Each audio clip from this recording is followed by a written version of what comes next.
कैसे हैं आप लोग? उम्मीद करते हैं अच्छे होंगे। तो दोस्तों, जैसा कि आपका ये वीडियो ITI पॉलिटेक्निक और जनरल कंपटीशन के लिए है, तो जनरल कंपटीशन में भी क्या, तो कोई भी एग्जाम हो सकता है, चाहे रेलवे हो या BSSC हो या फिर RPF हो। वैसा एग्जाम जिसमें आपका साइंस का न्यूमेरिकल्स वगैरह पूछा जाता है या साइंस का कॉन्सेप्ट के आधारित कुछ क्वेश्चन दिया जाता है, उसके लिए ये वीडियो आपका बनाया जा रहा है। ठीक है। तो दोस्तों, जैसा कि कल मैंने आपको कुछ 10 ऑब्जेक्टिव दिया था और उसके बाद कुछ न्यूमेरिकल्स दिया था। ठीक है। आज जो हम लोग देखने वाले हैं आपको इलेक्ट्रॉनिक कॉन्फ़िगरेशन, जिसको हम लोग क्या बोलते हैं, इलेक्ट्रॉनिक विन्यास बोलते हैं। क्या बोलते हैं इसको हम लोग? इलेक्ट्रॉनिक विन्यास। मतलब इससे आपको जानकारी मिलेगा। पूछा जाता है कि मान लीजिए सोडियम का निम्नलिखित में से कौन सा सोडियम का इलेक्ट्रॉनिक विन्यास है। मतलब क्या 1:2 2:2 2p6 वाला ये वाला कंडीशन आपसे पूछता है। दूसरा क्वेश्चन क्या पूछता है, कोई भी एलिमेंट आपको दे देगा और बोलेगा इसका बायतम कक्षा में कितना इलेक्ट्रॉन है, ये निकालिए। तीसरा क्वेश्चन इससे क्या देता है, बोला जा रहा है बायतम कक्षा का जो इलेक्ट्रॉन है वो इलेक्ट्रॉन या अंतिम इलेक्ट्रॉन किस कक्षा में जाएगा, वो निकालिए। या आपसे पूछ सकता है कि अंतिम इलेक्ट्रॉन किस उप कक्षा में जाएगा, वो निकालिए। या लास्टली आपसे पूछेगा कि तत्व का वैलेंसी क्या है। जैसे मान लीजिए सोडियम का वैलेंसी कितना है, ये आपसे पूछ सकता है। क्लियर? तो इसको जानने से पहले सबसे पहले आपको जानना होता है कक्षा और उपकक्षा। जैसा कि इससे पहले मैंने आपको बताया था एटॉमिक स्ट्रक्चर में, कोई भी एलिमेंट, सपोज मान लीजिए ये कोई भी एलिमेंट है, तो उसका ये अंदर वाला भाग क्या कहलाता है, नाभिक कहलाता है ना। नाभिक में क्या क्या था, N+P यानी कि न्यूट्रॉन प्लस प्रोटॉन अवेलेबल था। ठीक है। अब इसके चारों ओर क्या है, ये है आपका कक्षा। ये क्या है आपका कक्षा। ठीक है। कक्षा का नंबरिंग क्या था, याद कीजिए। तो कक्षा था आपका, जो पहला कक्षा है उसको K कहते हैं, दूसरा कक्षा को L, तीसरा को M, चौथा को N। यानी N आपका चौथा कक्षा, M तीसरा कक्षा, L दूसरा कक्षा और K आपका क्या हो गया, पहला कक्षा। यानी कि इलेक्ट्रॉन जिस पथ में कक्षा में जिस पथ में चक्कर काटता है उसको हम लोग क्या बोलते हैं, कक्षा बोलते हैं। अब उस कक्षा में इलेक्ट्रॉन जहां अवेलेबल होता है उसको हम लोग क्या बोलते हैं, उप कक्षा बोलते हैं। मतलब पहला कक्षा जो आपके पास, तो अगर कक्षा देखा है तो कक्षा आपके पास क्या हो गया, तो K हो गया, L हो गया, M हो गया, N हो गया। N का वैल्यू हो गया चौथा कक्षा, ये तीसरा कक्षा, ये दूसरा कक्षा, ये पहला कक्षा। ये आपका हो गया कक्षा। ठीक है। अब जितने भी कक्षा है उसमें कुछ उप कक्षा होते हैं, मतलब उसके अंदर भी भाग होता है। तो जो पहला कक्षा है इसमें सिर्फ एक उप कक्षा होता है जो होता है S। ठीक है। तो ये जो पहला है इसमें एक उप कक्षा होता है जो होता है क्या, S होता है। क्या होता है, S उप कक्षा। उसी तरह से अगर दूसरा कक्षा की बात करें जो क्या L है, इसमें दो उप कक्षा होता है। एक होता है S और दूसरा हो जाता है P। तो ये हो गया S और P, दो उप कक्षा हो गया। क्लियर? तीसरा जो आपके पास है M क्या है, तीसरा कक्षा है। तीसरा में आपका 3 सबसेल है, S, P और D। और चौथा में आपका 4 सबसेल है, S, P, D और F। तो इस तरह से आपके पास 4 उप कक्षा होता है। कौन कौन होता है, तो S, P, D और F, 4 उप कक्षा आपका होता है। अब प्रत्येक उप कक्षा में इलेक्ट्रॉन की संख्या कितनी होती है, ये आपको निकालना होता है। और प्रत्येक कक्षा में इलेक्ट्रॉन की संख्या कितनी होती है वो निकालना होता है। तो प्रत्येक कक्षा में जो इलेक्ट्रॉन का संख्या होता है वो होता है आपका 2n²। ठीक है। प्रत्येक कक्षा में इलेक्ट्रॉन का संख्या कितना होता है, 2n²। मतलब अगर पहला कक्षा का बात करें तो पहला कक्षा का मतलब क्या है, n का वैल्यू 1, n मतलब 1 मतलब पहला कक्षा है। और पहला कक्षा है तो इसको किससे दिखाएंगे, K से दिखाएंगे। तो देखिए पहला कक्षा में कितना इलेक्ट्रॉन होगा, तो 2 और गुना n² मतलब 1 का स्क्वायर, तो कितना हो गया 2। मतलब पहला कक्षा में कितना इलेक्ट्रॉन हो गया, 2 इलेक्ट्रॉन। और चूंकि इसमें एक ही उप कक्षा है इसलिए इसमें जो इलेक्ट्रॉन होगा S में कितना होगा, 2 इलेक्ट्रॉन, यानी कि s उप कक्षा में कितना इलेक्ट्रॉन होगा? 2 इलेक्ट्रॉन होगा। क्लियर? उसी तरह से p में क्या करना है इलेक्ट्रॉन, तो इसमें 4 जोड़ देना है। तो कितना आ गया? 4 और 2 6, सब में 4 4 जोड़ के आगे वाले उप कक्षा का इलेक्ट्रॉन निकला। देखिए 2 + 4 कितना आ गया? 6, 6 + 4 कितना आ गया? 10। तो डी में कितना इलेक्ट्रॉन हो जाएगा? 10 इलेक्ट्रॉन, और 10 + 4 हो गया 14, मतलब एफ में कितना इलेक्ट्रॉन? 14 इलेक्ट्रॉन। तो एस में 2 इलेक्ट्रॉन, पी में 6 इलेक्ट्रॉन, डी में 10 इलेक्ट्रॉन, और एफ में कितना हो गया? 14 इलेक्ट्रॉन। इस तरह से आपका डिस्ट्रीब्यूट हो गया। ठीक है, ये तो हो गया आपका उप कक्षा में आपका इलेक्ट्रॉन का डिस्ट्रीब्यूशन। और कक्षा में कैसे कैसे था, तो 2n² से निकालेंगे। कभी भी पूछेगा कि किसी भी तत्व के चौथे कक्षा में कितना इलेक्ट्रॉन होगा, तो डायरेक्ट लगाएंगे क्या? 2n²। तो 2n², अब मान लीजिए तो पहला के निकाल लिए। अब आपके पास है n = 2, यानी कि दूसरा कक्षा में इलेक्ट्रॉन की संख्या। n का वैल्यू अगर 2 है तो दूसरा कक्षा कौन होगा? k के बाद कौन सा है? l है। और इलेक्ट्रॉन की संख्या क्या होता है? 2n²। तो 2 × n का वैल्यू क्या हो जाएगा? 2 का स्क्वायर। तो देखिए 2 × 2 दूनी 4, तो कितना आ गया? 4 दूनी 8। तो दूसरा कक्षा में इलेक्ट्रॉन का संख्या कितना हो गया? 8। अब 8 का मतलब कितना हो गया? ये यानी कि आपके पास s में तो 2 इलेक्ट्रॉन होता है और p में 6। तो s और p मिल करके क्या होगा? दूसरा कक्षा में होगा। तो देखिए दूसरा में क्या बनाए थे? s और p, 2 उप कक्षा हम बनाए हुए। क्लियर?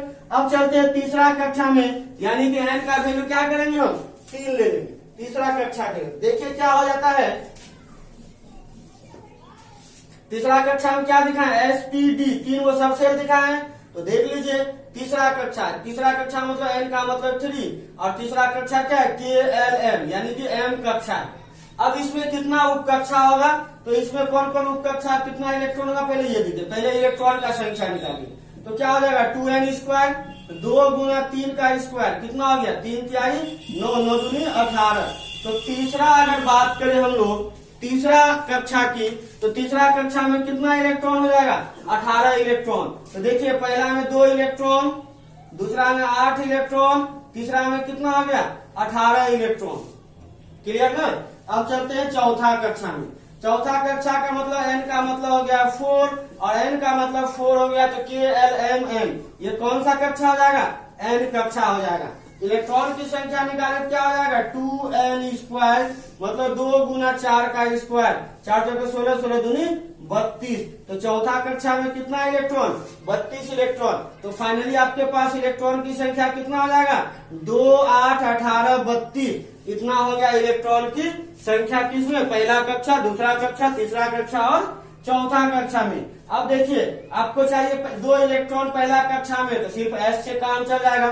दूसरा कक्षा में 8, तो देखिए इसमें है 2 और इसमें है 6, तो 2 + 6 कितना हो गया? 8। यानी दूसरा कक्षा में कौन कौन सबसेल होगा, यानी उप कक्षा होगा? s और p। तीसरा में 18 चाहिए ना, 18 के लिए कौन कौन होगा? तो पहला का 2, दूसरा का 6, तीसरा का 10। तो देखिए 10, 6 2 8 और 10 18। अगर तीसरा कक्षा तो उसमें क्या क्या होगा? s भी होगा, p भी होगा, d भी होगा। देखिए तीसरा जो हम बनाए हुए थे, ये हो गया s, ये हो गया p, और ये हो गया इसमें क्या? d। यानी तीसरा कक्षा है तो कितना सबसेल हो गया? 3 सबसेल हो गया, 3 उप कक्षा हो गया। और चौथा में कितना इलेक्ट्रॉन? 18। तो देखिए आपका यहाँ तक 18 है, सॉरी चौथा में कितना? 32, और लास्ट वाला में कितना आता है? 14। तो 18, 4 और 6 10 2 12, 8 से 1 2 1 3, तो 32 हो गया। इसका मतलब 4 सबसेल। तो चौथा कक्षा जो है आपका कौन सा है? n है आपका चौथा कक्षा। और चौथा कक्षा में क्या? देखिए s p d और f, यानी चारों उप कक्षा होगा चौथा कक्षा में। क्लियर है? कोई दिक्कत नहीं। तो इस तरह से आपको याद रखना है कि कैसे कैसे आपका होगा। ठीक है, अब हम लोग चलते हैं इसका कॉन्फ़िगरेशन। इसका तो इलेक्ट्रॉनिक कॉन्फ़िगरेशन आपका किस तरह से निकलता है, फिर हम लोग उसका 2-4 ऑब्जेक्टिव देख लेंगे। ठीक है, तो चलते हैं हम लोग इसका कुछ क्वेश्चन में। पहले इसका देख लेते हैं इलेक्ट्रॉनिक कॉन्फ़िगरेशन, जिसको हम लोग क्या बोलते हैं? इलेक्ट्रॉनिक विन्यास। ठीक ना? इलेक्ट्रॉनिक विन्यास देख लीजिए क्या इलेक्ट्रॉनिक विन्यास कैसे निकालते हैं। आपके पास कक्षा क्या है? K, L, M और N, ये 4 कक्षा है ना? पहला कक्षा में कौन होता है? S, दूसरा कक्षा में कौन होता है, एस और पी दोनों, क्योंकि दूसरा में कितना चाहिए 8 इलेक्ट्रॉन ना, इसका 2 और 6 कितना हो गया 10। देखिए एल में आपका 8, पहला में आपका 2, दूसरा में 8, तीसरा में कितना होता है 2 8 18 होता है। अब आपको 18 इलेक्ट्रॉन चाहिए। एस और पी कितना हो गया, ये हो गया 2, ये हो गया 6 10, और डी में हो गया आपका कितना, सॉरी 6 2 8 और 10 18। देखिए हो गया ना, तो 6 2 8 10 18, यहाँ 8 चाहिए, 2 और 6 8 है, यहाँ पर 2।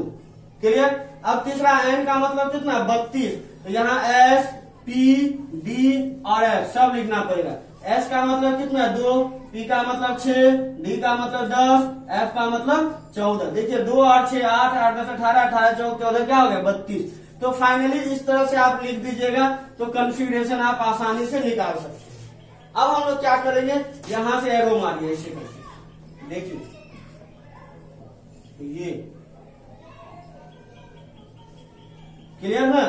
तो इस तरह से एरो मारिए और लिखना शुरू कीजिए, यही हो जाएगा आपका इलेक्ट्रॉनिक कॉन्फ़िगरेशन। देखिए क्या क्या लिखना शुरू कीजिएगा आप, तो दिखा देते हैं लिख करके आपको हम। देखिए यहां से शुरू किए पहला वाला, तो क्या हो गया 2, ये कौन सा कक्षा है, तो पहला कक्षा, ये दूसरा कक्षा, ये तीसरा कक्षा, ये चौथा कक्षा। तो पहले लिखिए कक्षा, ठीक है। अब लिखिए उप कक्षा, कौन है एस, और उसके बाद उसका कितना इलेक्ट्रॉन है, तो क्या हो गया 1s2 कॉमा दीजिए, ये वाला काम खत्म, आ जाएंगे इसमें। तो ये किसका है, देखिए ये दूसरा कक्षा, पहले लिखेंगे 2। अब उसमें कौन सा उप कक्षा है, पहले है एस, ठीक है, और पावर कितना होगा 2, ये वाला काम खत्म।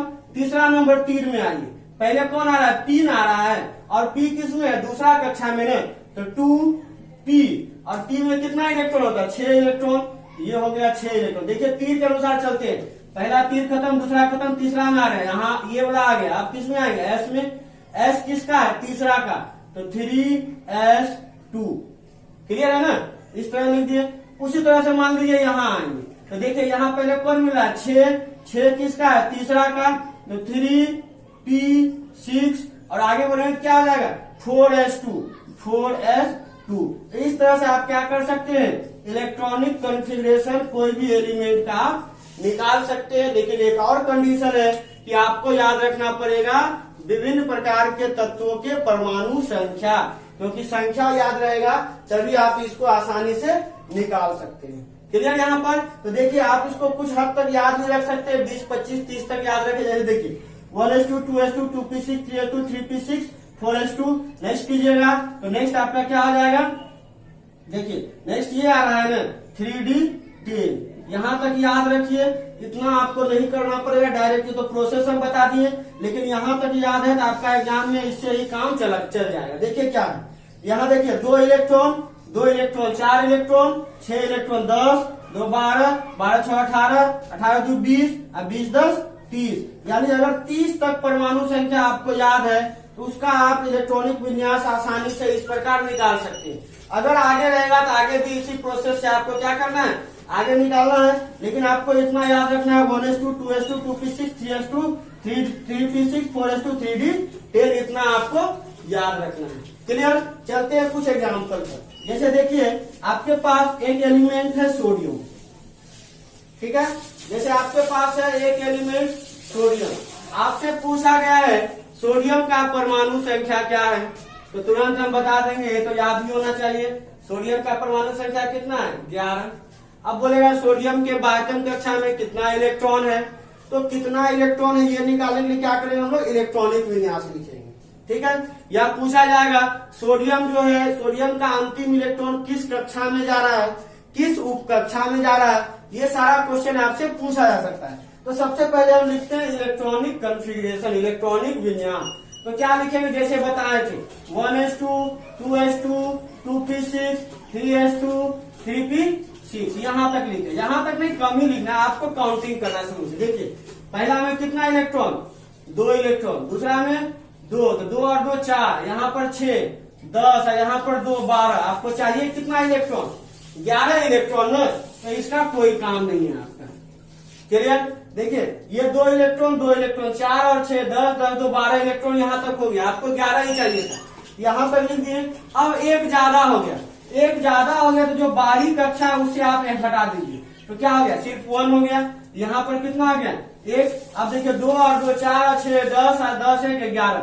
ये फाइनली हो गया आपका क्या, सोडियम का इलेक्ट्रॉनिक विन्यास। सपोज मान लीजिए आपको दे दिया क्लोरीन, तो क्लोरीन का परमाणु संख्या 17, कैसे लिखेगा, 1s2 2s2 2p6 3s2 3p6 3p6। देखिए कितना हो रहा है, 2 और 2 4 4 और 6 10 10 2 12 12 6 18। आपको कितना चाहिए, 5 इलेक्ट्रॉन ना, 17 ही चाहिए ना। यहाँ 1 माइनस कर देंगे। देखिए 2 और 2 4 और 6 10 2 12 12 5 17। ये हो गया आपका इलेक्ट्रॉनिक का क्लोरीन का इलेक्ट्रॉनिक विन्यास। अब क्वेश्चन देखिए, इस क्वेश्चन में पूछेगा बाह्यतम इलेक्ट्रॉन कितना है। तो बाहरी कक्षा कौन है, तीसरा कक्षा बाहरी है, तो बाह्यतम इलेक्ट्रॉन कितना हो गया, 1, क्योंकि उस पर कितना इलेक्ट्रॉन है, 1 इलेक्ट्रॉन। इसका बाहरी कक्षा देखिए, इसीलिए हम इसको बताएं, इसका बाहरी कक्षा कौन सा है, तीसरा कक्षा। देखिए 1 2 3, जैसे कि मान लीजिए ये है आपका K, ये है आपका L, ये है आपका M। तो ये पहला कक्षा, ये दूसरा कक्षा, ये तीसरा कक्षा। तो बाहरी कक्षा कौन हुआ, तीसरा ना। तो देखिए यहाँ पर तीसरा कक्षा क्या है, बाहरी कक्षा है। अब इलेक्ट्रॉन कितना है तीसरा पर, तो यहाँ 2 और 5 7। तो बाहरी कक्षा का इलेक्ट्रॉन कितना हो गया, 7। ये हो गया बाह्यतम इलेक्ट्रॉन या बाहरी कक्षा का इलेक्ट्रॉन। इसी को क्या बोलेंगे, बाहरी कक्षा का इलेक्ट्रॉन या बाह्यतम इलेक्ट्रॉन। तो क्लोरीन के बाह्यतम कक्षा में कितना इलेक्ट्रॉन, 7 इलेक्ट्रॉन। सोडियम के बाह्यतम कक्षा में कितना इलेक्ट्रॉन, 1 इलेक्ट्रॉन। इस तरह से आप क्या कर सकते हैं, बाह्यतम कक्षा का जो इलेक्ट्रॉन है उसको आप आसानी से निकाल सकते हैं। क्लियर, ये हो गया आपका बाह्यतम कक्षा का इलेक्ट्रॉन निकालना। अब आपसे पूछेगा संयोजकता, वैलेंसी कितना है। सपोज मान लीजिए आपसे पूछा गया है सोडियम का वैलेंसी कितना है, यानी कि संयोजकता कितना है। ठीक है, तो देखिए सोडियम का बाहरी कक्षा में कितना इलेक्ट्रॉन, 1 इलेक्ट्रॉन। तो इसका संयोजकता हो गया 1। सोडियम का कितना हो गया, 1। अगर ये हम क्लोरीन का बात करें हम लोग, तो क्लोरीन का बाहरी कक्षा में कितना इलेक्ट्रॉन, 7 इलेक्ट्रॉन। अगर बाह्यतम कक्षा में 1 2 3 या 4 रहता है तो वही उसका क्या हो जाएगा, संयोजकता हो जाएगा। लेकिन अगर 4 से ज्यादा होगा उसको क्या करेंगे हम, 8 से माइनस कर देंगे। जैसे देखिए ये 7 है, इसका बाह्यतम कक्षा में 7 इलेक्ट्रॉन, लेकिन इसका संयोजकता कितना होगा, तो संयोजकता के लिए क्या करेंगे, 8 से माइनस कर देंगे इसको। तो 8 - 7, इसका भी संयोजकता कितना हो गया, 1, यानी वैलेंसी कितना हो गया, क्लोरीन का भी कितना हो गया, वैलेंसी आपका 1 हो गया। क्लियर, तो ये चीज आपको समझना है। आपसे पूछा जाता है बाह्यतम कक्षा का इलेक्ट्रॉन, या पूछेगा संयोजकता कितना होता है, या पूछेगा इलेक्ट्रॉनिक कॉन्फ़िगरेशन क्या होता है। सपोज मान लीजिए आपसे पूछा गया था कि सोडियम का बाह्यतम इलेक्ट्रॉन किस उप कक्षा में जाएगा, तो अंतिम इलेक्ट्रॉन किस में जाएगा, एस में जा रहा है ना। इसका उप कक्षा क्या हो गया, उप कक्षा एस। क्लियर ना। जैसे मान लीजिए क्लोरीन का बाह्यतम इलेक्ट्रॉन किस कक्षा में, उप कक्षा में जाएगा, तो बाह्यतम इलेक्ट्रॉन कौन है, 5 है ना। ये अंतिम इलेक्ट्रॉन ये किस में गया, इसका उप कक्षा हो गया पी। तो इस तरह से क्या हो जाएगा, पी उप कक्षा में इसका सारा इलेक्ट्रॉन, बाह्यतम इलेक्ट्रॉन चला। तो उम्मीद करते हैं कि वीडियो आपको पसंद आया होगा। अगले वीडियो में हम लोग मिलते हैं इसी का कुछ ऑब्जेक्टिव लेकर के और साथ ही कुछ न्यूमेरिकल्स लेकर के।